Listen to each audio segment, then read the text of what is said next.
Hello YouTubers, Romonkey Jr. here. Last night, quite late, there was a tweet about two new weapons being added to PUBG, the DP-28 and the AUG-A3.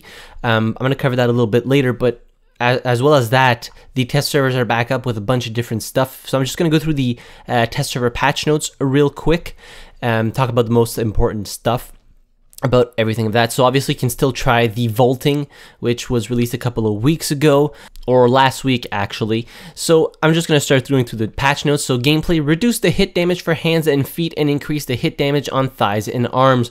So now there is actually a chart that tells you how much damage what weapons do to like the head, the chest, thighs, the hands, and all that stuff. So there's actually a nice chart there. Obviously I'm going to leave a link in the description down below for this chart. It's actually really interesting. Next, the healing period for bandages has been reduced to 4.5 from 8.5. They now still heal the same amount and take the same time to cast, but now the healing over time will go from 8.5 to 4.5 seconds. They added a bunch of new reticles and weapon sight modifications, so now you can zoom in and out with the 8x, and there's a couple of other things here. Bullets now penetrate water based on the velocity of projectiles, so that's awesome. We've been longing for this, for bullets to actually penetrate water and not just stop right there and not being able to kill targets who are underwater. They decreased the firing rate of the SKS and Mini 14, and this was one of the first things I noticed when I hopped into the test server. I was firing the Mini 14 and I was actually clicking faster than it could fire, and before it would just fire as fast as you would click, so that's pretty good. It's going to give it a little bit more of a balance compared to other weapons, because it was literally almost an AR in close quarters if you click fast enough and control the recoil. Increased sprinting speed while holding DMRs in hands, so it's now as fast as assault rifles. Decreased the recoil for MK14. 8 and 15 times scopes cannot be attached to the M16A4 now.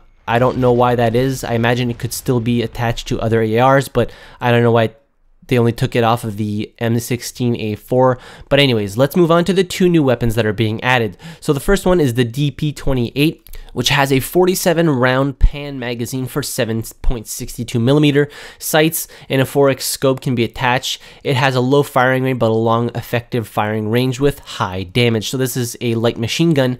The next one is the AUG-A3, which is a bullpup weapon, and it can only be obtained in the care packages, which I find is kind of unfortunate. I think there should be less weapons in care packages and more weapons around the world, but that's just my personal opinion.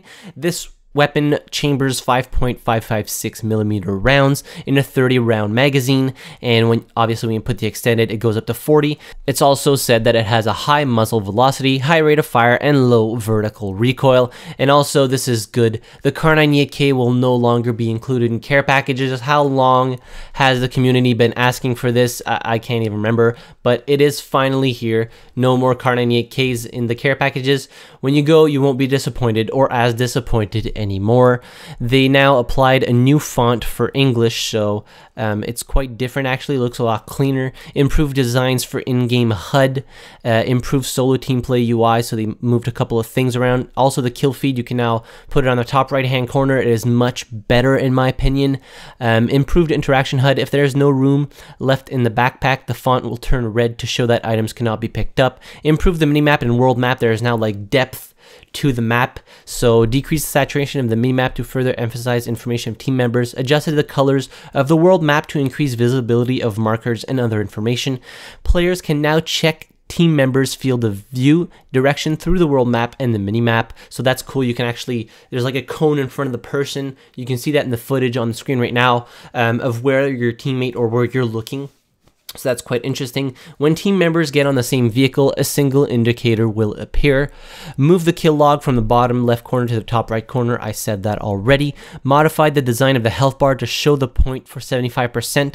The bar will not turn red when health is below 75%.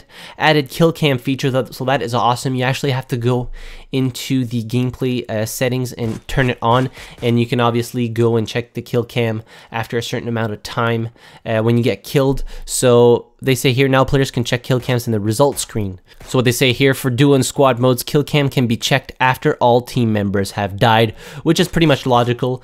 They changed a lot of the sounds too, so changed the lobby music, sounds way better. Improved vehicle engine sounds. I'm not too crazy about this one. I think they sound a little dull now.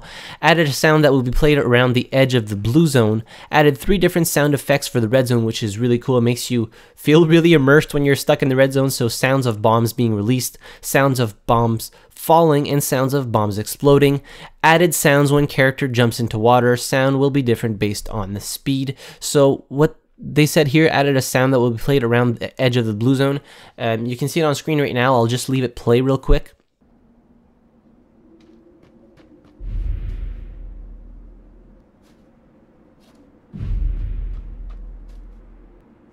And you can hear when you actually get hit by the blue zone, there's actually a little audio cue telling you that you are actually in the blue zone now. And when you exit the blue zone, there's another audio cue. So that's a nice little touch.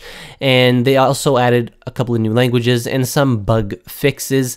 Now, despite all of this, I am still eagerly waiting for a massive optimization patch or something like that.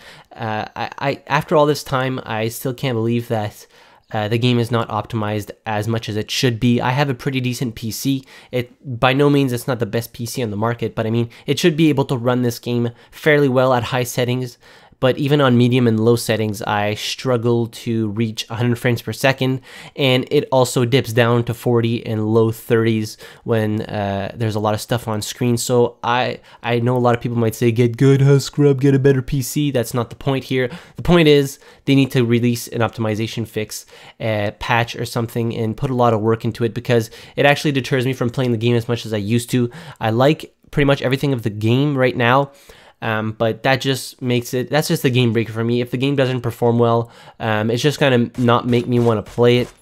And also, the tick rate for the servers needs to be looked at. There was a post a while back that showed that the maximum tick rate for servers was 7 Hertz, and that is just, it's terrible. There's no other way to say it. So I hope that they put a lot of work into this, because the community is quite eager for this, and I mean, a lot of people are talking about it, and it needs to be looked at very seriously, because I do think that the future of this game might depend on this, and for a lot of people it's a make or break situation. So let me know in the comments down below what you think of these patch notes. Obviously there will be a link to them in the description down below.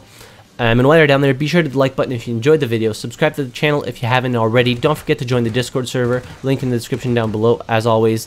Thank you very much for watching, I really appreciate it, and I'll see you guys in the next video. Have a good one.